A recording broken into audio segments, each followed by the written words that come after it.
ഇന്നത്തെ ഞങ്ങളുടെ night stay ഒരു കാട്ടിലാണ്. കാട്ടിലല്ല കേട്ടോ, അവിടെ ഗവൺമെൻറ് അപ്രൂവൽ പാർക്കിംഗ് പ്ലേസ് ആണ്.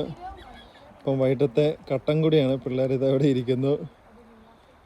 സൺസെറ്റ് പക്ഷേ ഇത് ഇച്ചിരി ക്ലൗഡിയാണ്. ചായ, അതിൻ്റെ കൂടെ ആപ്പിൾ പൈ.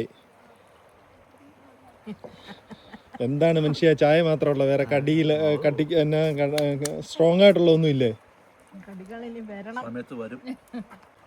അടിച്ച ചായ, കട്ടൻ ചായയും. മഴയില്ല, പിന്നെ ജോൺസൺ മാഷിൻ്റെ പാട്ടോടെ ഉണ്ട്, സൂപ്പറായിരുന്നു. അതിന് കടിയായിട്ട് ഇതാ ആപ്പിൾ പൈ.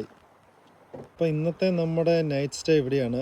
ഇത് നീതലങ്ങളും പ്രിയാൻ്റെ ഇതാ വൈകിട്ടത്തെ കോഫി. അതിന് കഴിക്കാനായിട്ട് എന്നാ പ്രിയാൻ്റെ ഈ സാധനം? ഈരക്ക, ആപ്പിൾ പൈ. പിള്ളേർ ഇതാ അവിടെ കളിക്കുന്നത്. ഇതൊരു ഫോറസ്റ്റിന് നടക്കുള്ള സിറ്റി അപ്രൂവൽ ആയിട്ടുള്ള ഒരു ക്യാമ്പിംഗ് പ്ലേസ് ആണ്. കൊതുകൊണ്ടോടാ മിക്കി? ഇല്ലേ? ഇഷ്ടംപോലെ ബെറീസൊക്കെ ഉണ്ട് കേട്ടോ, പക്ഷെ നമുക്ക് പറിച്ച് തിന്നാറായിട്ടില്ല. ഒരു തോടിൻ്റെ കരയിലാണ്, നല്ലൊരു തോട്.